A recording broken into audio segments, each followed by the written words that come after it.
Hello and welcome to the fourth webinar of our Let's Talk Disease series presented by the Ontario Ministry of Agriculture, Food and Rural Affairs and Greenhouse Canada magazine. Before we begin, take a look at the GoToWebinar control panel on your right. Click the little arrow on the Questions tab near the bottom. This is where you can submit questions throughout the webinar.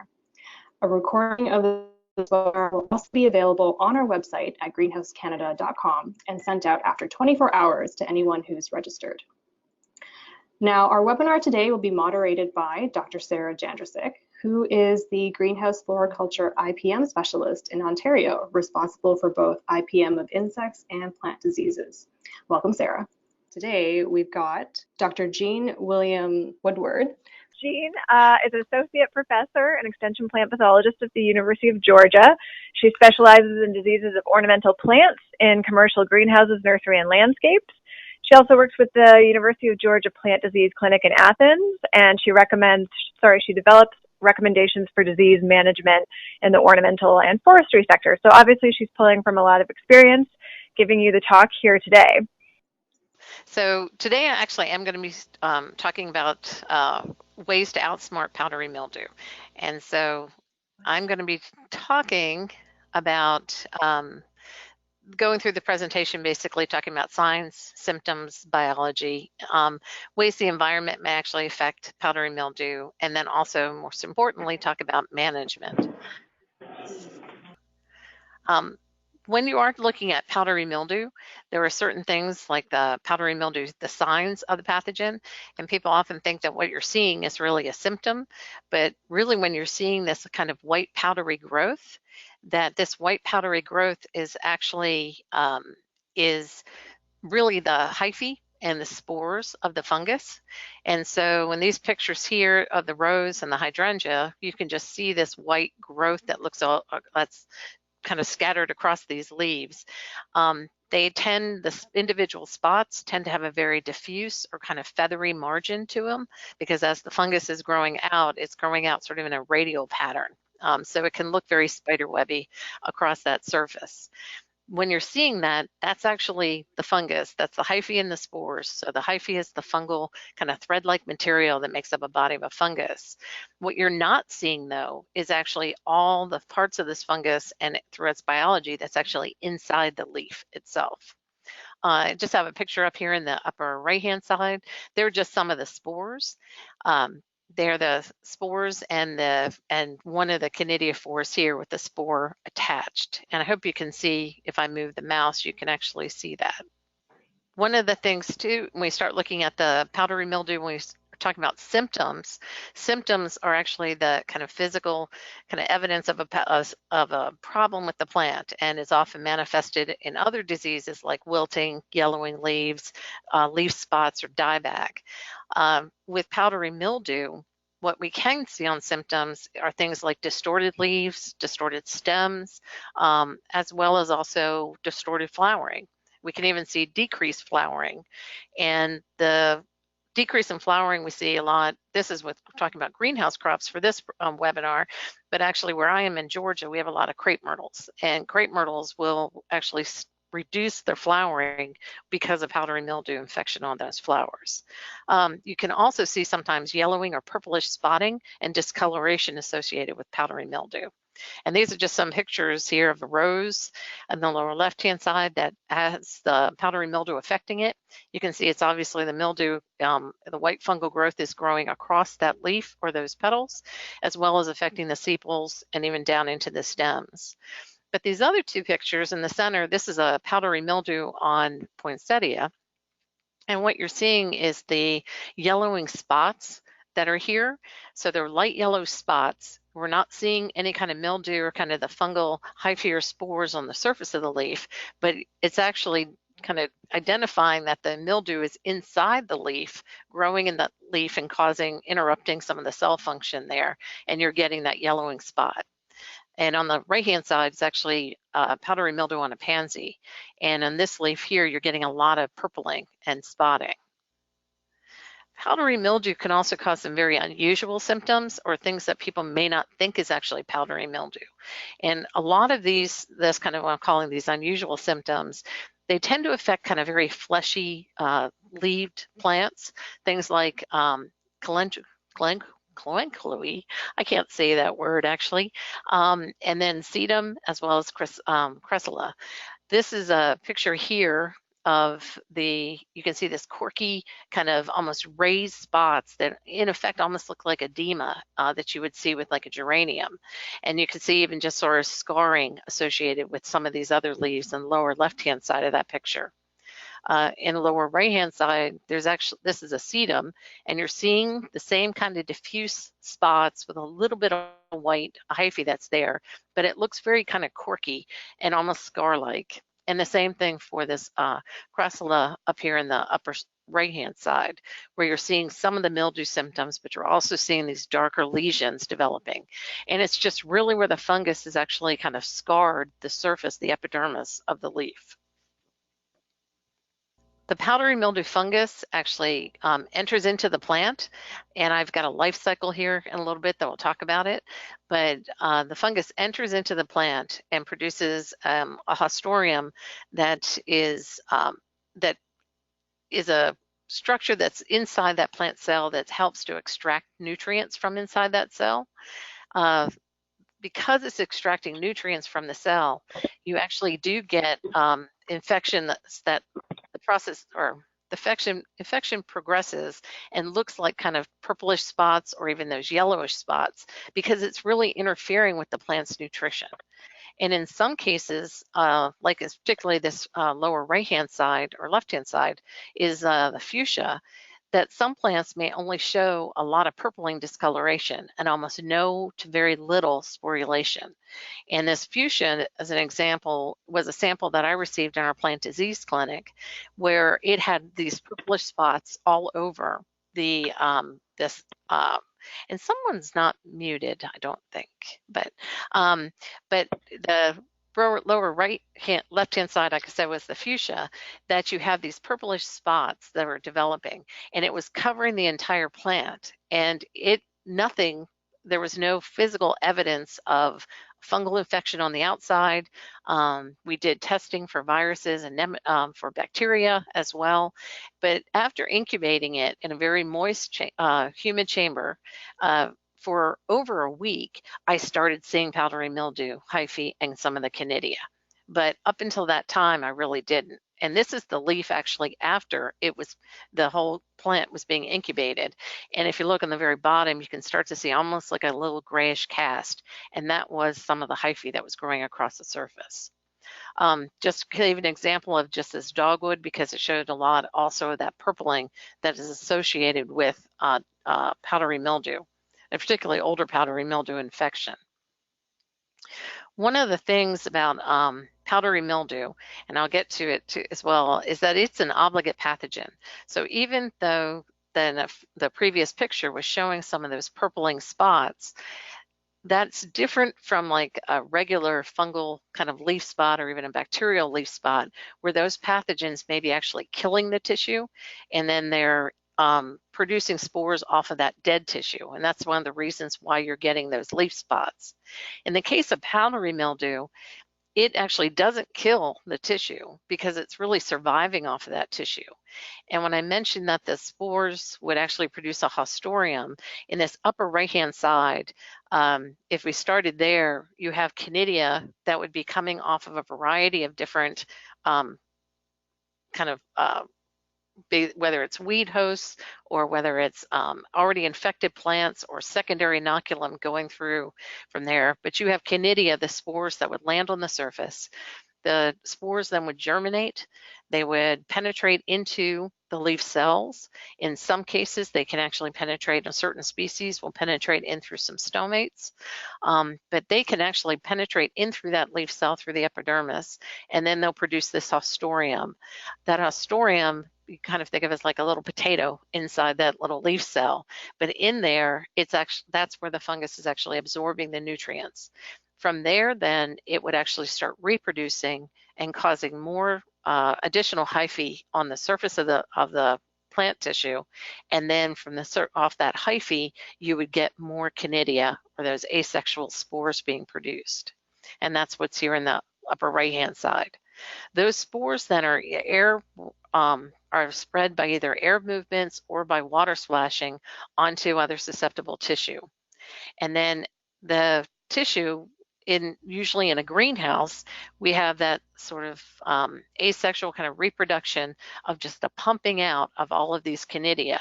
For as long as that environmental conditions are favorable for the pathogen, it will continue to produce spores. And so in a greenhouse condition, when you have almost an environment that's very conducive for disease development, you have this epidemic that occurs because the pathogen is constantly putting out spores, and there's always seems to be succulent new hosts there for the fungus to infect.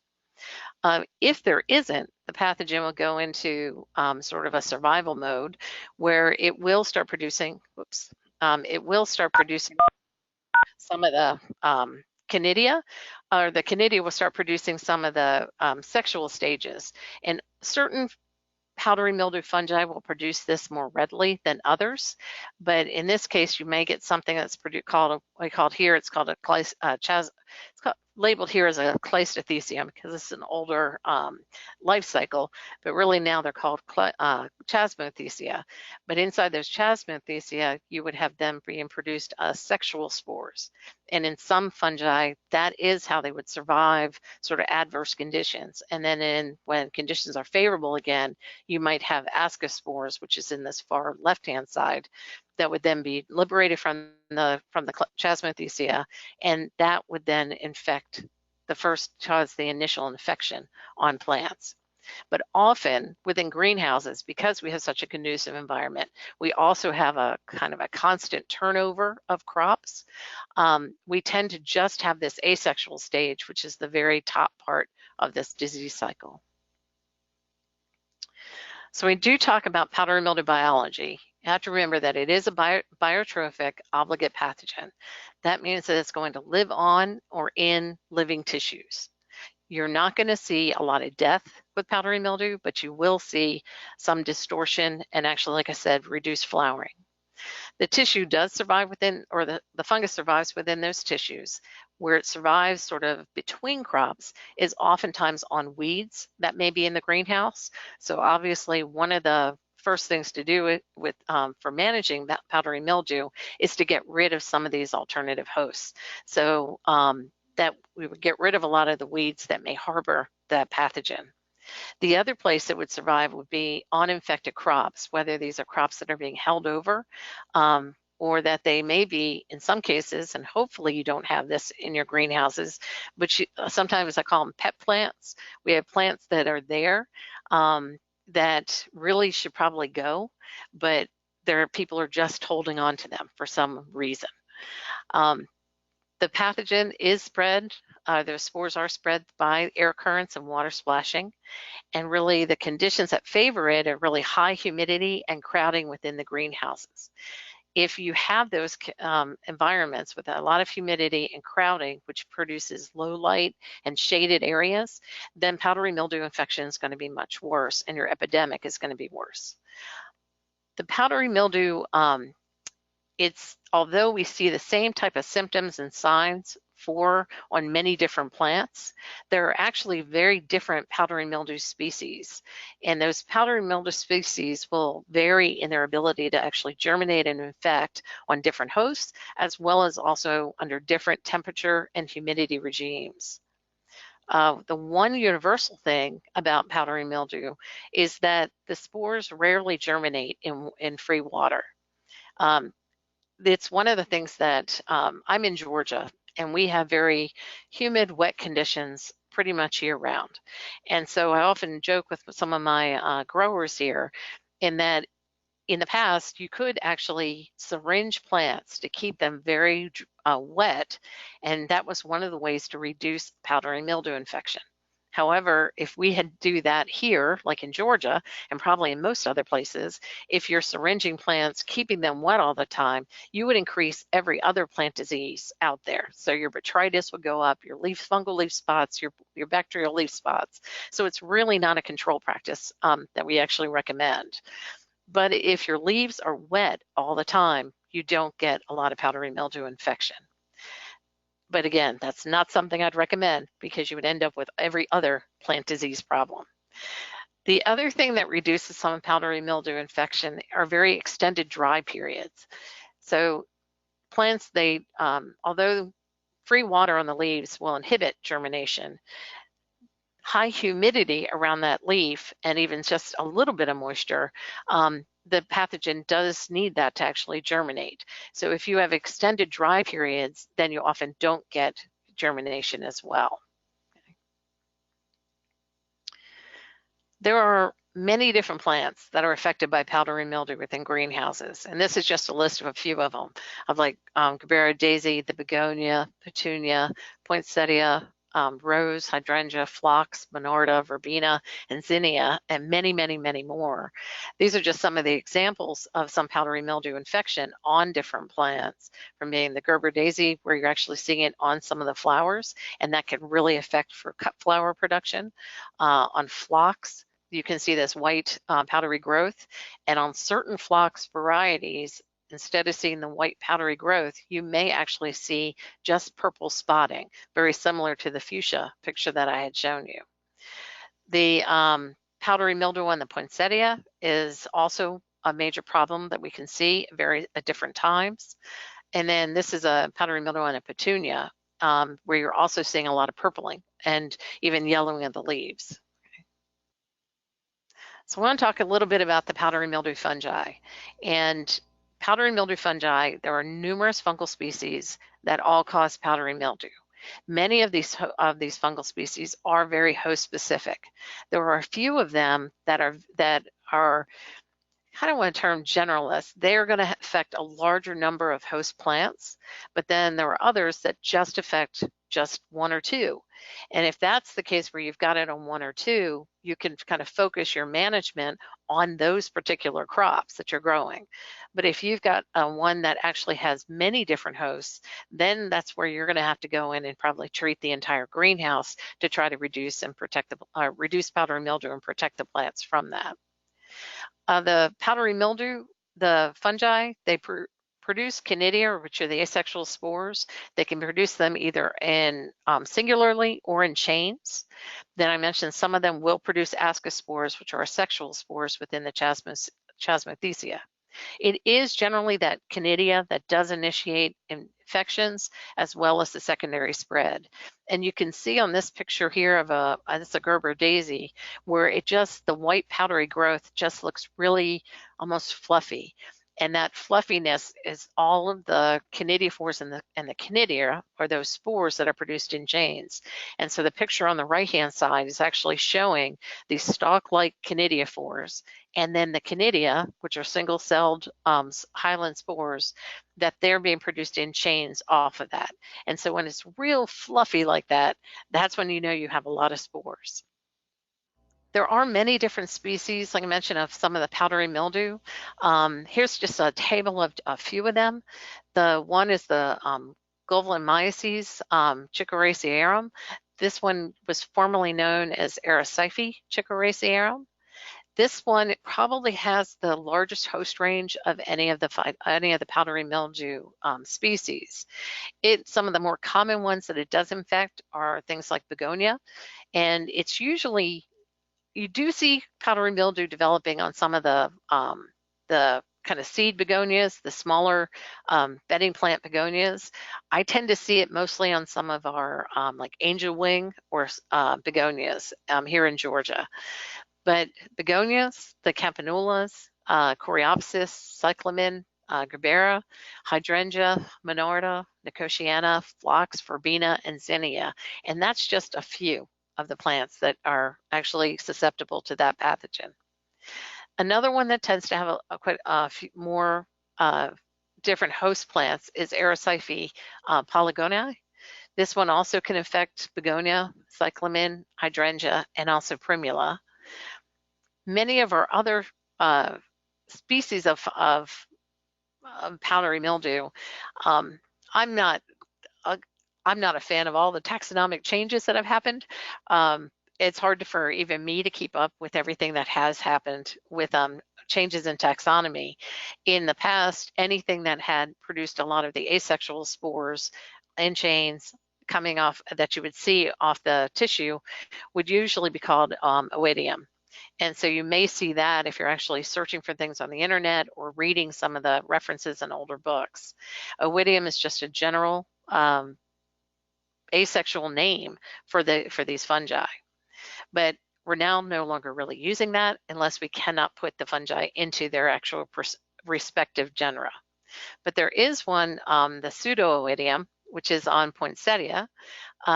That's unique to poinsettia, and also closely related weeds, because there are some wild kind of poinsettias that will also get the same one. But there is also Podosfera penosa, which is on rose and some related plants to rose, as well as Podosfera xanthii, which is the Calibrachoa, petunia, and verbena are the most common ones. Then there's Sphaerotheca fullingi. I should have practiced these more, but the I can't say it. It's cyclamen. It affects cyclamen, dahlia, pansy, and terrenia. I had practiced those before, and I apologize for butchering some of the names.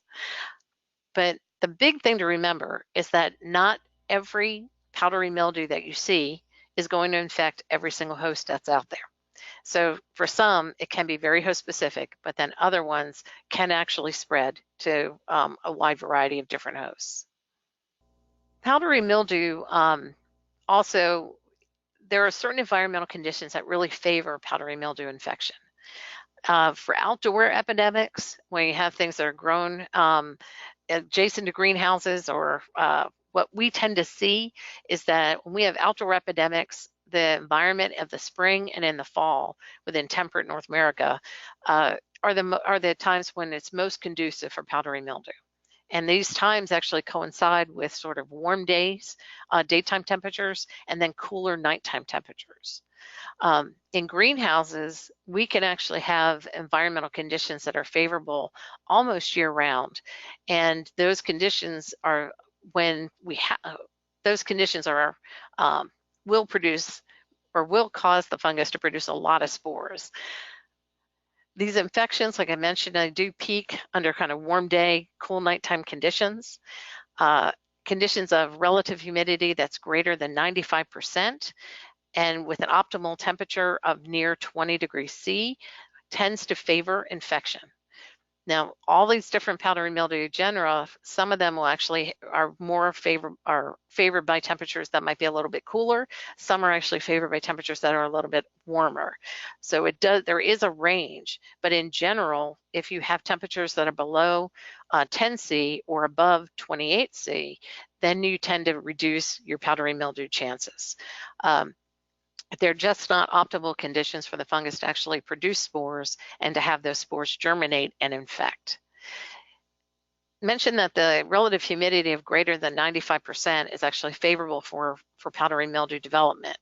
These fungi need about 3 to 4 hours of humidity at 95% in order for the spores to germinate and actually get into the plant. That is actually not very long of a time. And there are times when we do reach those conditions within the greenhouses. Mentioned also that the fungus is actually inhibited by the wet leaves, and that it does also survive within the greenhouse on these weeds and other infected crops. The way powdery mildew tends to spread between greenhouses is really on infected plant material. And so we can bring powdery mildew in from if we are bringing in infected cuttings or liners. We also may bring in powdery mildew if we have houses that may have rolling up the sides, and powdery mildew spores could actually be blowing in from the outside. So it depends on your situation that you've got. But the primary way of spreading powdery mildew, because it is this obligate pathogen, is usually on infected plant material. I do want to talk about powdery mildew management, and probably my go-to for any disease management kind of scenario is really the first thing should be use resistant cultivars. Cultivars vary in their susceptibility. Sometimes this information can be hard to find.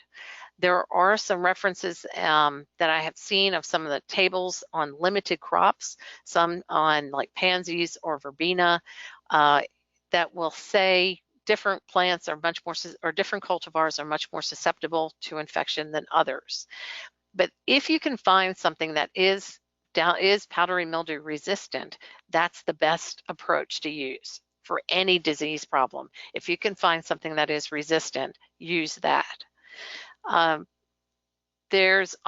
should have put in a picture here, a plug sort of there of Marjorie Daughtry was one of the authors of a new bedding plant compendium. It's a bedding plant disease compendium, and it does list some tables that are showing the relative susceptibility of certain crops. And so if you are growing bedding plants, that would be a very good book to actually purchase. It's through the American Phytopathological Society, or if you just are typing in aps.net and look under their bookstore, you can find these information, or the Disease Compendia series. So if you can find resistant cultivars, that's the best thing to use. The second thing would be then roguing any infected plants, because if there is mildew present on those plants, the chances of it getting to an environmental condition that's going to start allowing that fungus to produce spores within greenhouses is pretty high. So roguing the infected plants, getting rid of them, or at the bare minimum, pruning out some of those infected tissues so you can remove the pathogen from the area. One of the other things is improving air circulation. If you can keep the air moving around the plants, those plants will dry out, or the leaf surfaces will dry out faster. And if you can dry out those leaf surfaces, you're actually reducing the amount of sporulation that's going to occur, as well as also the germination that would occur as well.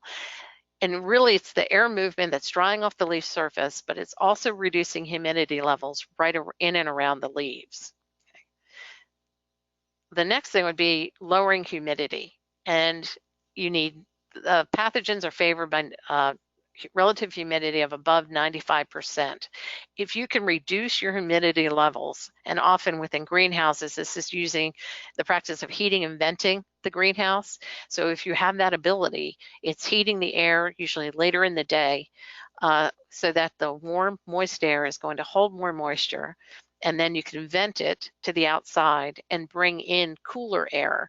And usually cooler air doesn't contain as much moisture, and so you're reducing your humidity levels. And if you do this on several cycles, you will reduce your humidity level. And I believe John Lee Cox a few weeks ago talked about cultural management for disease control, and his webinar actually has some very good information on that as well. The other thing for lowering humidity is avoiding kind of irrigating late in the day. If you're irrigating late in the day, you're wetting everything. Plants don't dry out, but also you have this humidity level that starts rising within that house. And so if you irrigate late in the day, then close up the house, you're basically creating a very nice, effective moist chamber inside that greenhouse. I mentioned also about reducing that powdery mildew really likes shaded environments. One of the things you should try to do is reduce the amount of shading that's there. And that's either through providing adequate plant spacing, so that spacing between the plants, but also like in this picture, this was a greenhouse it was in, and it's not the worst one I've ever seen. And it's actually, it was a pretty good greenhouse, but it was one picture I wanted to show just to demonstrate it, is that oftentimes you're going to have bench crops and then hanging baskets above those bench crops. And I've seen it so many layers stacked one on top of the other that by the time you got down to where that bench crop was, there was almost no light inside there. And when you've got these very stagnant or low light areas, but also with so many kind of stacks of different plant material, what you're doing is really also reducing the amount of airflow that's moving through the greenhouse. And so if with that reduction of airflow, you're creating these high humidity pockets within the house, and that can actually favor the powdery mildew development. Another thing is avoiding over-fertilization. And if you're fertilizing, excess fertilizer will cause a lot of young succulent tissue. Powdery mildew tends to infect young succulent tissue. And so we do see an increase in powdery mildew development when there is an abundant amount of fertilizer. So watch your fertilization and make sure you're fertilizing adequately for that crop, but not going to the extreme of over fertilizing.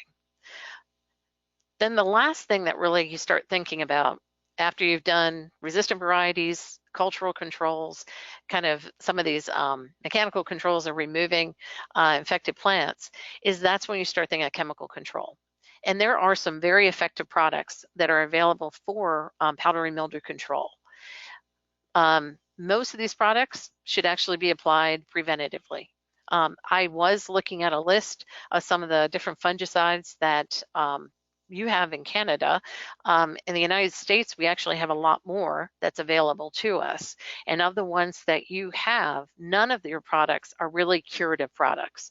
They're not ones that go in and are very effective after the fact, after you actually have powdery mildew development. So you need to know which crops you have, which crops you've actually had powdery mildew problems in the past, and then be preventatively applying some of these fungicides to try to reduce the powdery mildew development and try to avoid that epidemic that's occurring. One thing that is often applied with these different fungicides is the use of some of the spreader stickers. And one in particular is Latron B, and there's also some oils, horticultural oils. Latron B actually has, in some studies, reduced the amount of powdery mildew equal to some of a fungicide, a regular unconventional fungicide. But some of the spreader stickers and some of the oils, they can actually damage some greenhouse crops. So you need to know what crops you have, test the products to see if they may actually cause damage on your crops before you would use them wide scale throughout the greenhouse. The other way that some of the oils actually cause a lot of damage to some of the greenhouse crops is that when you're applying them and humidity is high and there's a lot of moisture, those oils sit on that plant leaf for a longer period of time before starting to dry out. And the longer they're sitting there, the more greater potential you have of actually causing damage to those leaves. The other thing we do have are some biologicals, and they can actually be very effective when applied preventatively. And I did want to show you a couple, these are some studies that are just showing the differences of some of the efficacy of some of the products. And I tried to pull things that were studies that were using some of the products that you may have available for you in Canada. And in this case, this was actually a study that I did, and it was on Hydrangea. And I was looking at disease severity following application of fungicides, and I've just listed them here by active ingredient. And the one on the far left is pyraclostrobin, which would be under a variety of different names. It is one of the active ingredients in Pristine, which is one of the products that you all do have labeled for you in Canada. I tried it at 2 different concentrate rates. Our rates are in ounces per 100 gallons. I didn't do the math to try to figure it out for the liter basis, but at a low rate, pyraclostrobin actually was almost equivalent to the high rate of pyraclostrobin. And in my trial, it actually was just slightly better, although there was no statistical difference between those 2 ratings. But pyraclostrobin is actually very effective. Trifloxystrobin is the active ingredient that's in Compass, and it too was very effective in reducing disease severity. And on the far right-hand side is the disease severity ratings, and this equated to, it was on a percentage basis of how much powdery mildew signs I was seeing across all the leaves on those plants. And so on the untreated plants, almost every leaf was covered with powdery mildew. Okay, so all of these fungicides, the pyraclostrobin at a low rate, pyraclostrobin at a high rate, the trifloxystrobin, as well as even the myclobutanil and the azoxystrobin, were all very effective in reducing the amount of powdery mildew that you have. Now, you do have trifloxystrobin available to you, and that's in Compass, as well as myclobutanil, which is in Nova. I don't believe you have azoxystrobin available to you. but any of those products actually are very effective. The one thing about them is pyraclostrobin and trifloxystrobin and azoxystrobin, they're all in the FRAC group. They're in the FRAC group 11, which is our QOYs, or what was called the strobilurin product, fungicides. The myclobutanil is in a FRAC group 3. And the FRAC group, if you don't know, it stands for Fungicide Resistance Action Committee, or FRAC, and all of your fungicide labels should have this numerical coding on them. The coding is helpful because if powdery mildew fungi are in other crops are very notorious for developing resistance to different fungicides. So if you're using the same fungicide over and over and over again, the chance of you developing resistance will go up. So we want you to actually rotate among the different fungicides with different modes of action. And the best way to know that is to know that numerical code. This is another example, another study that was done by Austin Hagen out of Auburn. It was also done on Hydrangea, but the reason I was pulling it out was because it looked at millstop. And millstop is the potassium bicarbonate. And in other work that I've done, I've actually liked millstop for powdery mildew control. He had looked at different rates from sort of a low rate to a medium rate to then a little bit kind of a medium high rate and then a very high rate. On the right hand side is the untreated plants, and they have a disease severity rating of around 7.3. That means that almost every leaf was showing powdery mildew symptoms and signs. If you look at the millstop, they were applying them at a 7-day interval and then at a 14-day interval. And the 7-day interval is in the darker blue bars, and the 14-day interval is in the lighter blue bars. When you're looking at this, there are some trends that develop. There are some trends that you can see. One is that when you apply the products at a 7-day interval at lower rates, you actually still have very high amount of mildew developing. Almost about 50% of your plants are showing some mildew symptoms. If you are increasing your intervals going to a 14-day, then you tend to have a reduction in some. Well, I should say some going into.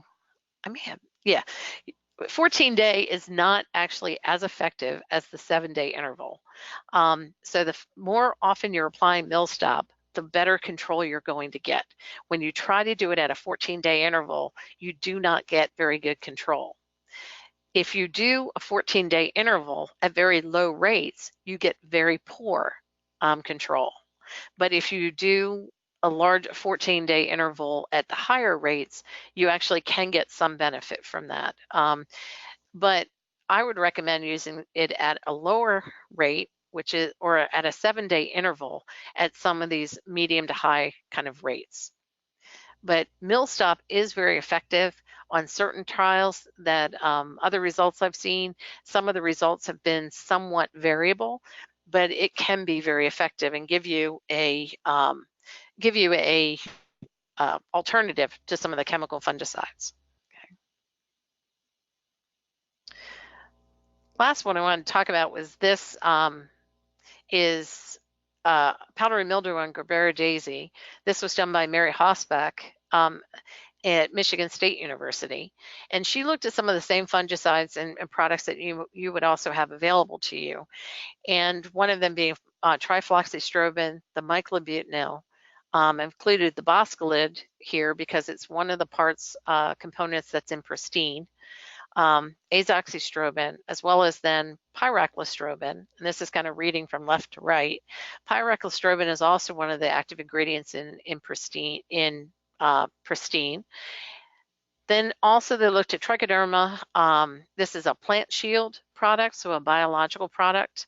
And I've included just the word pristine in here because she did use the product that it contains boscalid plus pyraclostrobin, as well as also the Bacillus subtilis, which is our cease or rhapsody, and then looking also at a hydrogen dioxide, which is like xeritol, and then on the right-hand side being the untreated control.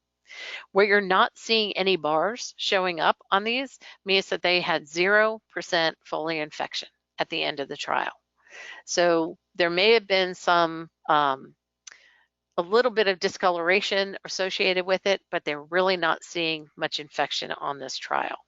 So some of the other things that is important to note is Pristine was actually very good in her trial, really not showing any kind of infection. The other thing is that Bacillus subtilis, which is the Rhapsody or the cease, actually did have 20% foliar infection. The other one is the potassium bicarbonate is actually millstop, and that did reduce disease development as well.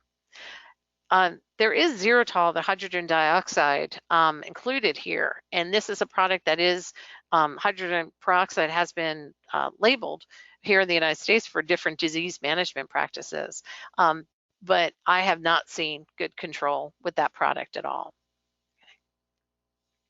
So to summarize just some of the powdery mildew fungicides and sort of giving them sort of an A minus or B minus C, these are the products that I would recommend. If you have powdery mildew, going in with something with myclobutanil, which is the Nova, and using that is probably going to be one of your ones that you would rely on the most if you have very conducive conditions, and particularly if you start seeing any kind of powdery mildew developing. You should have somebody who's going through the greenhouses scouting and looking for those early symptoms or the signs of the pathogen. And once you can catch it at the very early stages, then the Nova is probably going to be the one that's going to give you the best control. The potassium bicarbonate millstop also will give you very good control, but it has to be used preventatively. And then the sulfur, which you have the Grotech, this the vaporized sulfur, that is also very effective in reducing powdery mildew control. I personally don't have a lot of experience using that particular product, and that's why I've asterisked it. But I have used sulfur in other things, and it actually is a very good preventative control. I do list here the frac group numbers, and it's something that you can look at is that you're rotating between different fracs. In this case, none of them have the same frac group other than the trifloxystrobin, which is the Compass, or the boscalid pyraclostrobin, which is the Pristine, and both of them do contain the frac group 11. Kind of as a secondary products that are very effective in certain cases. So in some cases, some people have found them to be able to give excellent control, where other people in their studies found sort of mediocre controls. But if you use these products preventatively, I think they're actually very effective. And so there are things like the copper sulfate pentahydrate, the Phyton 27, Pristine is on here, Compass, as well as also the extract from the giant knotweed, which is your Regalia Max. All of them, when used preventatively, are very effective, and they would be good products to use in rotation with things like the myclobutanil or even the potassium bicarbonate. They're kind of my lesser effective ones from the list of some of the products you've got available to you are things like the thiophanate methyl, which is Senator, or the Bacillus subtilis, which is the Rhapsody and Cease. Those products, there is resistance that is known on certain species of powdery mildew to the thiophanate methyl, so it's not one that I generally recommend. And the Cease and the Rhapsody, I've seen kind of greater variability with those products. Again, if they're used on a preventative basis, they would probably work very well. But once you would start seeing mildew developing, you would have to rotate to something that's much more effective, like the Pristine or the Nova. And if you rotate between these different groups, you should be able to control your powdery mildew developing. And I think that's it. And I think I'm right at my time. Excellent. So just a couple of notes about some Canadian products I thought I'd throw out there for our listeners. So the high rate you mentioned for millstop, the 10 ounces per gallon, is that correct? Yes. Yeah, unfortunately, that's over the Canadian label rate. So I guess the take-home message there would be in Canada, you want to use a lower rate and do it at that 7-day interval. And we do have azoxystrobin, thank goodness, recently registered as Heritage Max for both indoor and outdoor use. So just a few comments there. So a few of our questions surround species differences with different powdery mildew species. So my first question for you, Jean, is how important is it to get the actual species of powdery mildew you have in your greenhouse identified, either morphologically or with DNA analyses, when it comes to, I guess, treatment, I mean, or even prevention? What are your thoughts on that? I would think as a grower, it's actually not that important. If you've got mildew, you start doing the same kind of management practices that I was kind of trying to lay out. Even in working in like our diagnostic labs, it is almost impossible for us to really identify everything even morphologically through two species when we're looking at it. In some cases, we may even have to do DNA tests or sequence it, just look at some of the species. But the difference comes in that there are some of these kind of the fungicides I was listing, and I'll put them back here. And I'm so glad that you have these azoxystrobin labeled. I didn't find that, so I'm glad you mentioned that. Is that if you are looking at some of these A- kind of B products, they're the ones that in some of the studies I looked at that had more variable kind of control, or kind of, I was trying to think of the word efficacy. They had more variable efficacy depending upon which system it was. So whether it was like looking at a Gerbera daisy system or a Hydrangea or something like that. So, but for a grower, I would say it does not matter which powdery mildew you have, other than certain species like the poinsettia one is not going to go anywhere other than poinsettia. So if that's what you have in your greenhouse mixed with, like, say, pansies at the same time, then, you know, don't worry about the pansies getting it. But for the most part, you do not have to know which species you have. Just treat them all the same and know that you have to try to reduce that initial inoculum, as well as then stopping that initial spread to keep the epidemic under control. Okay, great. This is a similar question, or you might have sort of already answered it, but we'll double check because they're asking about a specific species. So the question is, does a generalist pathogen like, now I'm going back to my high school Latin to try and pronounce this, Gallinomyces ticeracerum, yeah, have races, have races that are specific to certain plant diseases? So they give an example. Can this start on a begonia and spread to a petunia, for example? Okay, in that particular one, that is one of the species that actually has probably the broadest host range, and I have not found anything that is saying that there's actually specific races. So if you've got it, it will spread from like petunia to like a verbena to a begonia. It will spread, and that is one of the more common ones that we do find within the greenhouses. Okay, but for other species, races might be important? I'm trying to think of if I know of any. Within ornamentals, I don't know of any kind of races that are really common.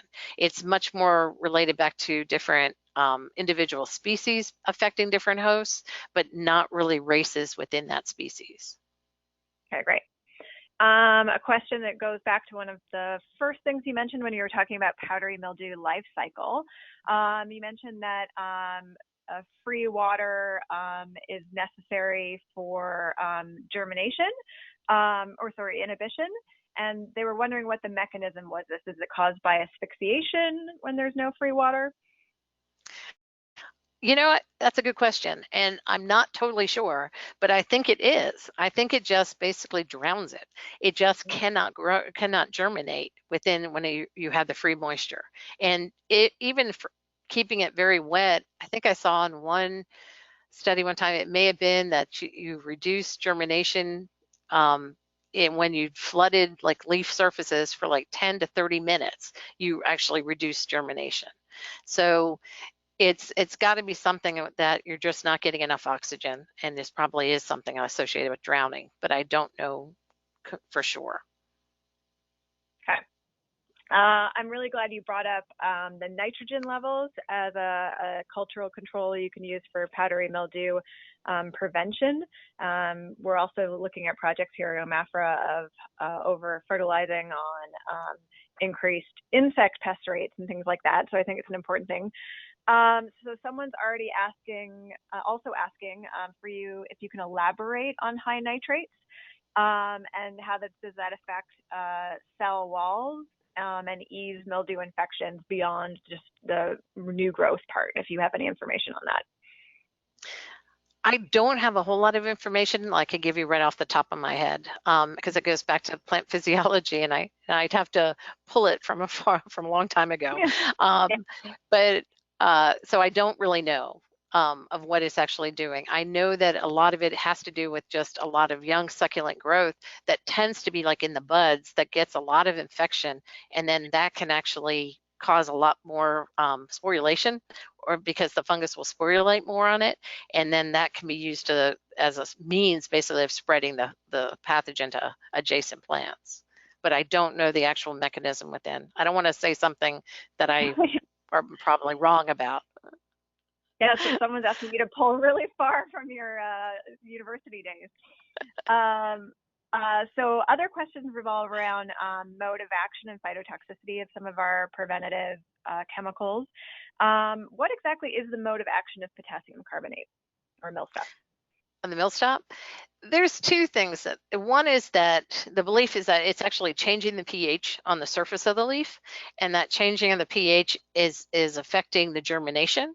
The other thing is that, affects spore germination. And then the other thing is that it tends to desiccate the leaf surface, as well as, so when it's really dry, the spores can't germinate as well. So it tends to almost desiccate the spores too. So it's a desiccation plus a pH change. Now, one caveat with the millstop is that I do like it. I think it actually does work in some of the trials that I've done.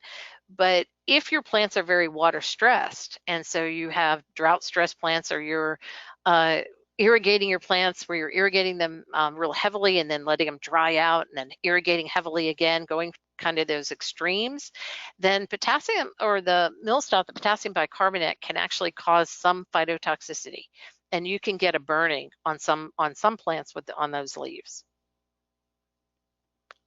Yeah, I have heard that. Another question around vaporized sulfur, which I know you might not have too much experience with, but do you know if it poses any phytotoxicity risks to plants? I worry sometimes with any of the vapor ones, even like using some of the chlorothalonils for the botrytis, because it just usually proximity to the plant material to where the vapor is, that could cause phytotoxicity. The problem with some of the sulfurs is that they actually, if you're using them in conjunction with some of the biologicals, they will have an effect on, like if you were using the sulfur in the cease or the Bacillus subtilis, it would have an effect on that, on the Bacillus subtilis survival.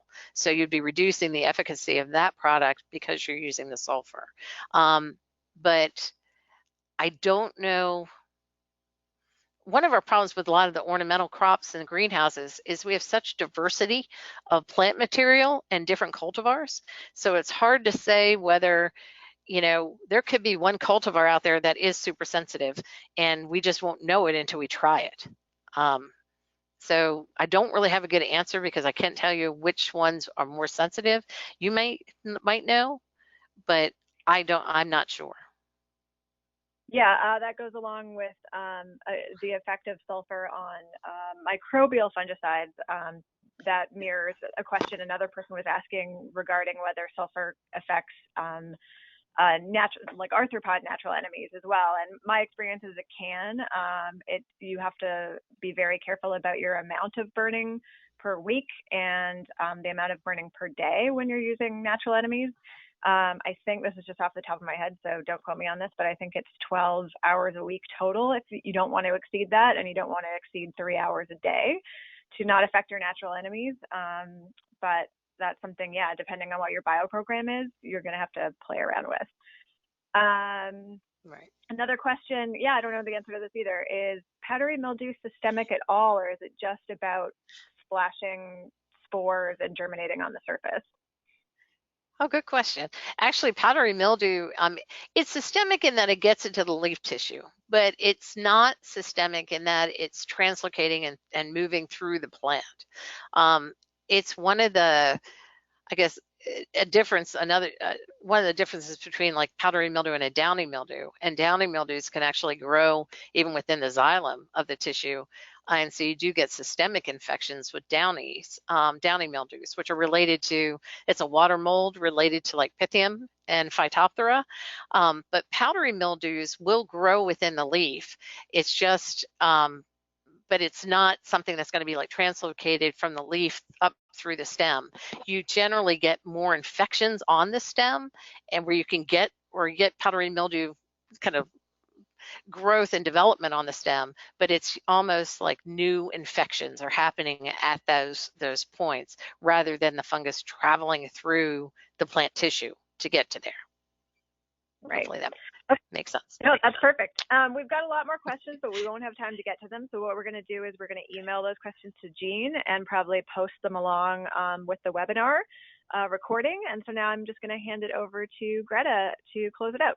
Thanks, Sarah, and sincere apologies again for the technical difficulties earlier. Thank you so much for a wonderful presentation, Jean.